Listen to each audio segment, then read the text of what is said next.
Welcome to MarriageToday podcast. I'm Jimmy Evans. This is my wife, Karen. This podcast exists to help every married couple succeed in marriage. And we're talking today about the secrets of lifelong passion and intimacy. Those are the two big words in marriage that everybody wants to experience: passion and intimacy. We're going to be talking to you about how you can experience that. First of all, there's going to go to a teaching here in just a few minutes. First of all, we're going to read some questions from you guys and answer them. And let me begin, Karen. This is a question: how can you express your love for your spouse and also satisfy your sexual needs if your husband refuses to engage in physical affection or sex? I'm ashamed that he won't be intimate with me. Gosh, that's a loaded question. Yeah. I would say definitely they need counseling because there's a huge blockage because most men, that's not going to be the case. Yeah. If he is shut you off physically and sexually, big warning flag there. And you say, well, how can you meet your own needs? You really can't. I mean, not in a satisfying way long term. Is if your husband has shut you out like that, you got to get counseling. And we've got here at Marriage Today, here at XO Marriage, we have marriage mediators. You can live in Timbuktu, but they can help you via Zoom or by phone. We're in the Dallas-Fort Worth Metroplex area here. So if you're in this area, reach out to us. Go on the website there and reach out to us. But they can help you. You really do need counseling. That's a big deal.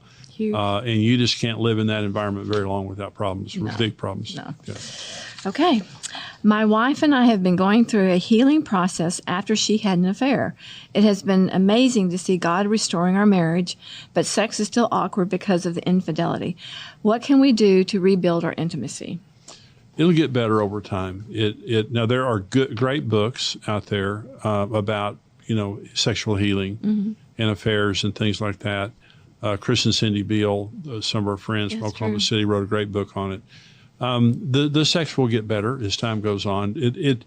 When there has been an affair, there's an awkwardness because there's a rebuilding of trust and there's a rebuilding of intimacy, and you really can't rush it. It doesn't need to take 10 years, but it's not going to take 10 days. And so just work at it every day, talk every day, pray every day, forgive every day, because sometimes you may have already forgiven, but you have to go forgive again.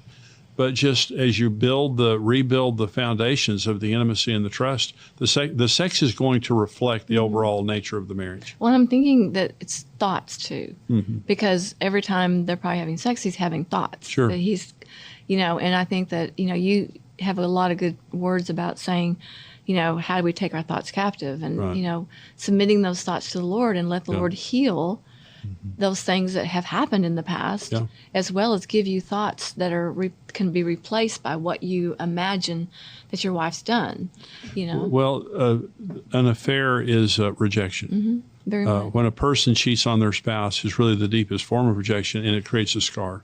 And those scars talk to you. And just like you said. So, taking your thoughts captive, replacing those thoughts with thoughts that are positive, according to the Word of God, I know that would be a huge issue there. And we hope that that's helpful to you. We're going to go now to the teaching on the secret of lifelong passion and intimacy. We hope that this is a blessing to you. Unrealistic expectations set us up for failure in marriage. And Marriage on the Rock, there are several sessions in that, but especially the most important issue in marriage. If you want to go deeper in this point, it's in Marriage on the Rock. Okay, two very common expectations that people have when they get married is this: you're going to make me happy and you're going to meet my needs. Okay, and so we get married and we think, I'm going to get married and you're going to make me happy and you're going to meet my needs. Well, the first is this: your spouse cannot meet your deepest needs. Okay, you have 4 needs in your life that only God can meet: acceptance, identity, security, and purpose. And God meeting those needs in you is the basis of your happiness. I love Karen, and I'm so happy with Karen, but I could be happy without Karen. Karen loves me, and she's happy with me, but she could be happy without me because of Jesus. And if we say to another person, you're my life, and I can't live without you, that is a codependent statement. And I love Karen. I don't want to live without Karen. But the point is, Jesus makes me happy, not other people. And if your happiness depends on people, then you're literally just at the whim of how people are acting that particular day. Let me say this, in the midst of people who aren't doing what I want them to do, I can still be happy because of Jesus. Acceptance, identity, security, and purpose. He accepts me for who I am.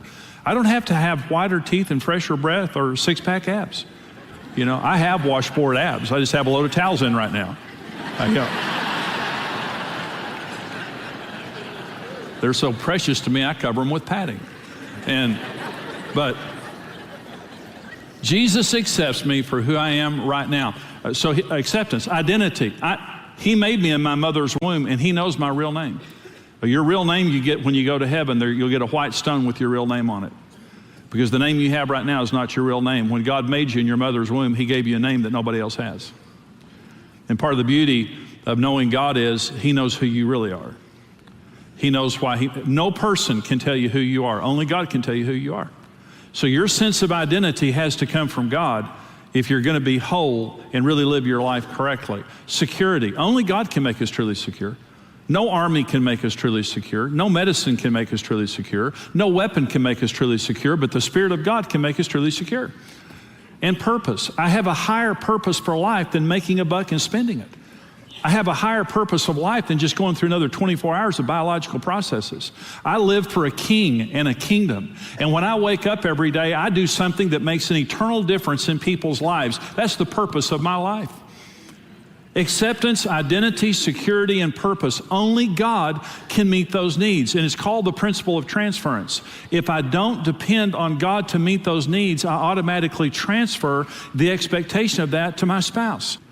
I depend on God to meet my deepest needs, and I depend on God to solve my biggest problems. And I'm not going to put that expectation on you. My God is a big God, and I'm going to put faith in him. Number 2, inhibitor of intimacy, is rejection of the inherent differences between us. And so when Karen and I got married, I just thought she's so weird because she's not like me. And we got in all these fights because we rejected each other's differences. You have different love needs. The men need, the 4 major needs of a man. Honor is number 1, sex. Number 2, friendship with his wife, wants to be buddies, and domestic support. Women are not at all like that. Not that they don't have any of those needs. Number 1 need of a woman is security. Number 2 is open and honest communication. Number 3 is soft, non-sexual affection. And number 4 is leadership, not being dominated. They want their husband to be the initiator of the well-being of the home. All 4 of our major needs are different. And so when your spouse is telling you what they need from you, it's not anything that you need. It's not anything that you can relate to. The mega need of men is honor, and the mega need of women is security. They're almost complete opposites in that sense.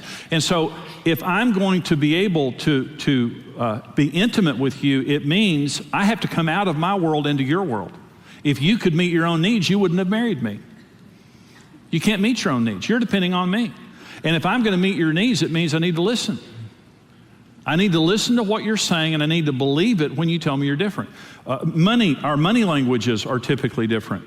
I didn't know that there were different money languages. There are 4 different money languages, and Karen and I have different money languages, and one of the things we couldn't talk about early in our marriage was money. Money was a toxic issue for us because we had such different ways of looking at it. There are drivers. Some people see money, and to them, money just means success. Money is a symbol of success, and they use it to buy houses and cars and symbols of success. To other people, their analytics, money is security. They like to save it. They like to stack it up. The more of it they have, the more secure they feel. There are amiables, and to an amiable, money means love. And that means we have money, we can get the family together, go on vacation, share it, all that kind of stuff. And there are expressives, and to an expressive, money means acceptance.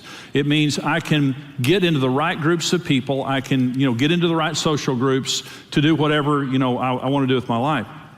Drivers, analytics, amiables, and expressives. Karen's an analytic, I'm an amiable. And so to Karen, money means security. And Karen is a fantastic money manager and a great saver of money. I'm an amiable, so to me, money means love. Money means, hey, let's have fun, let's bless somebody, let's whatever. And Karen's very generous, by the way. When we got married, we fought constantly about money, and she would call me a spendthrift, and I would call her a tightwad. And when she called me a spendthrift, it drove me crazy. And I said, Karen, you're the type of person you're going to die with all your money and a mattress and nobody will like you. And she said, you won't even have a mattress.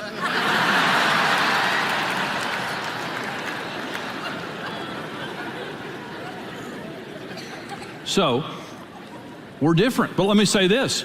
When we learned that we had a different money language and began to respect it, we make fantastic decisions together. Karen restrains me in making decisions and helps me to slow down, and I help her to have fun. And she's down here groaning when I said that, because she's very fun. Everybody knows she's very fun. I'm talking about with money. We have different giftings and talents and things like that. And so we just have a different way of seeing the world. Now here's 3 types of differences in marriage. The number 1 is rejected differences. Roll your eyes, you're crazy. I told Karen, she used to tell me when we first got married, she would say something, I'd say, you're crazy. I just like, she's out of her mind. The second is tolerated differences. And that's women. Can't live with them, can't live without them.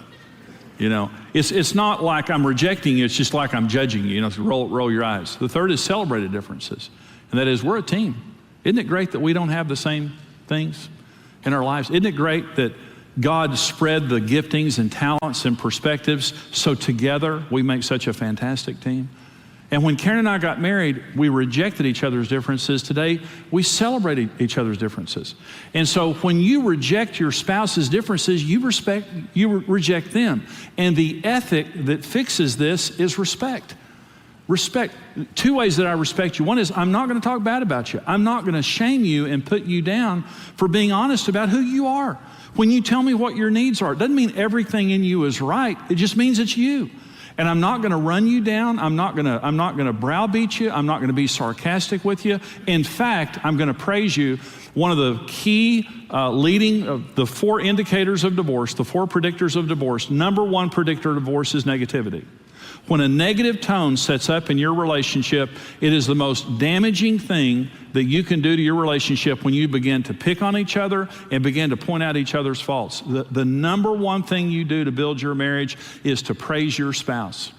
And when your spouse says something to you and you're trying to get it, you're trying to process it, don't say, man, that's weird. Just say, wow, that's so special. I'm going to have to meditate on that. You know. You're like on another level. I'm trying to get there. And it makes all the difference in the world. So, and I'm going to believe you. And I'm going to believe you. When you tell me, I need you to do this, this is what I need you to do. I need you to do this. I'm going to believe you. See, for years, Karen, here's what I tell people when they come to see me for counseling. Your spouse has been trying to tell you for years what their needs are. You just haven't listened. Because we have this idea that if we marry our soulmate, they're just like us. Everything's just alike. That's not true. If you marry your perfect soulmate, you're very different people. You're not alike. And so you have to listen, and I'm going to respect you with my mouth, but I'm going to respect you with my mind. And when you're talking, and my eyes begin to cross, and I'm thinking, how in the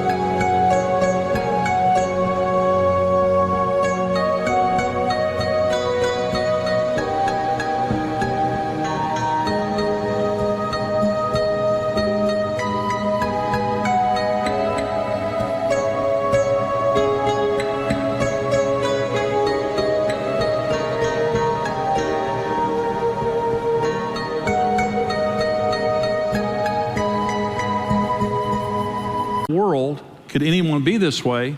Rather than judging you and rejecting you, I'm going to believe you and believe that God made you that way.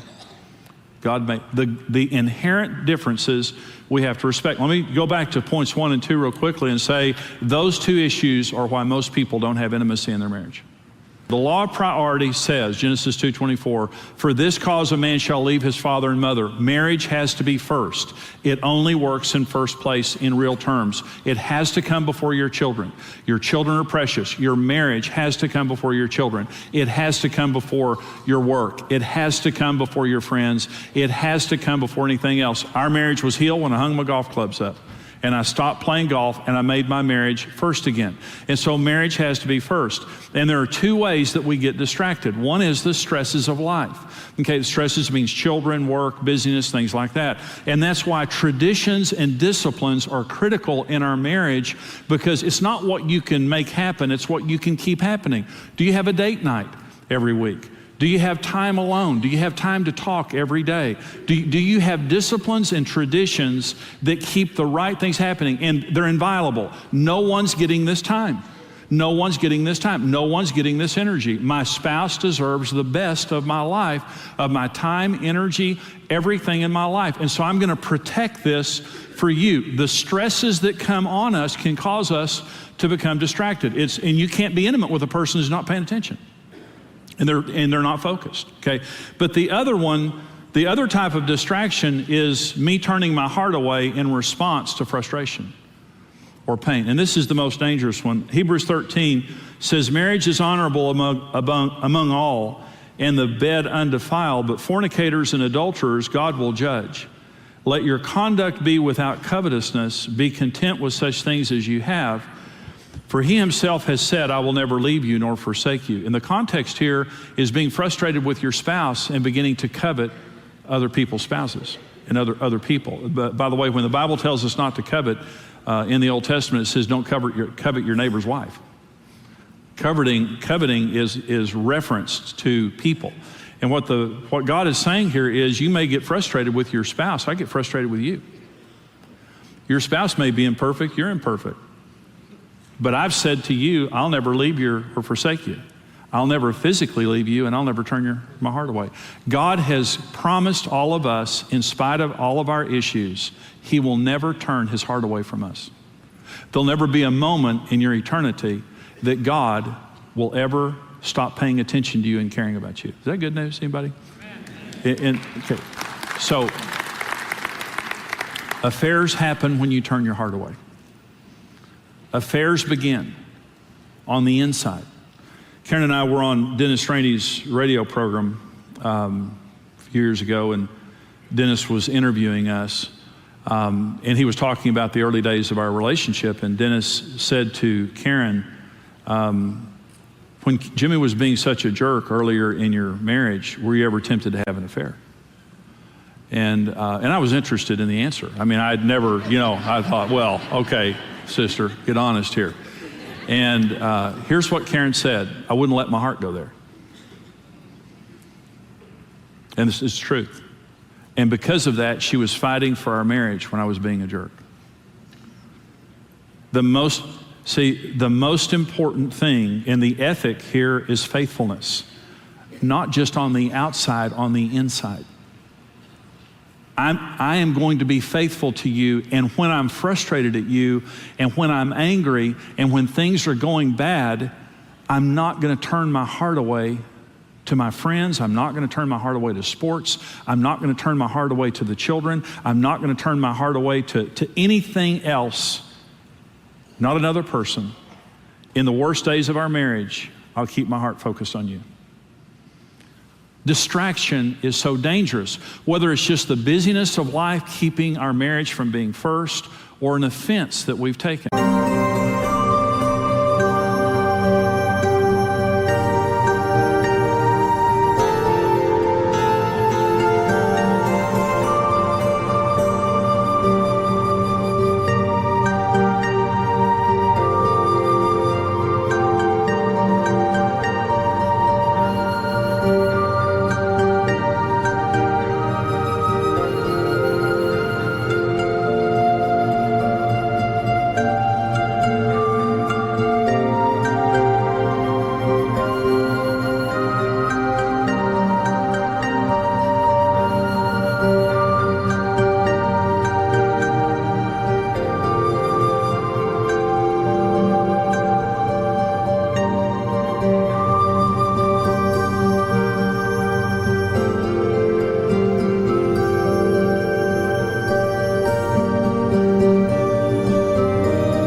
And this is the reason that honesty is so important in our relationship. Don't turn your heart away. And if you've turned your heart away, you realize, see, Karen would say to me at different times in our marriage, your heart's not with me.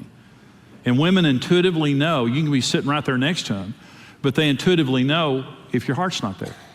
So you can't be intimate while you're distracted. Number 4, inhibitor is dominance. Now I want to show you, dominance means a disproportionate control of the relationship. It means someone is more in control of the relationship than the other. And I want to do my little poll here. And all the campuses, if everyone, all the campuses would respond to this. Now I want you to watch the hands, okay?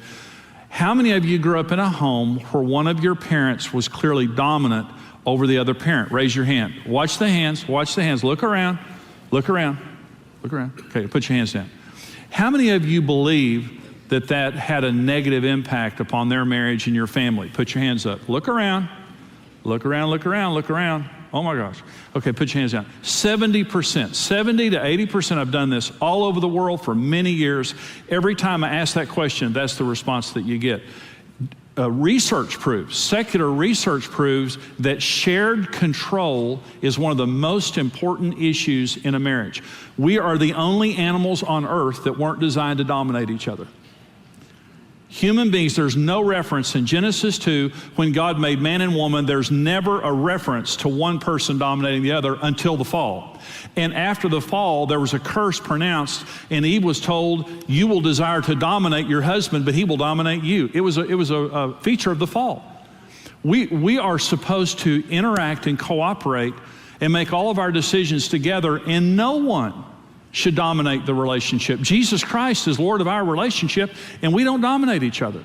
And I was a dominant husband. This is what 1 Peter 3 says to husbands.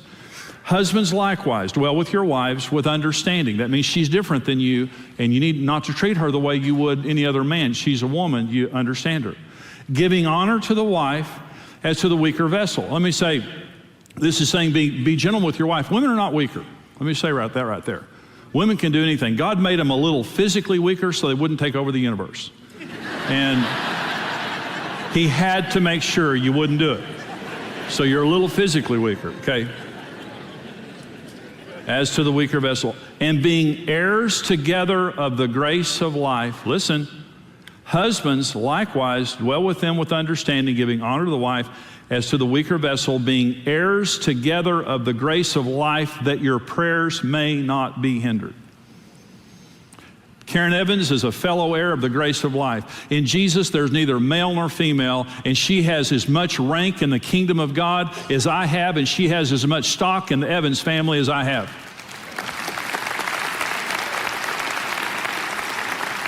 You can't be intimate with a person who's dominating you. You just can't do it. And so intimacy happens among equals, where we're respecting each other and loving each other. So the ethic of this is equality. We will not punish each other for being honest, and I will not act alone without you. And Karen, I can't tell you, this is out of respect. Karen's not being bad when she says this, but this is out of respect. A million times in our marriage, Karen will say, Jimmy, I trust you, you just do it. And a million times I've said, no. Until you come, I'm not going. I will not make that decision without you, because I want to make sure that every single thing in our lives are a product of us and not a product of me by myself.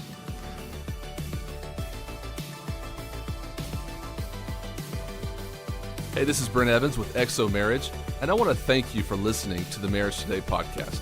We believe your marriage has a 100% chance of success if you do it God's way. If you enjoyed today's teaching and want to keep learning, hey, subscribe to the Marriage Today podcast and take some time to leave us a review. Your reviews help us spread the word and can encourage someone else in need. For more great marriage content, check out xomarriage.com, where you can see all of our marriage building resources, articles, and live events.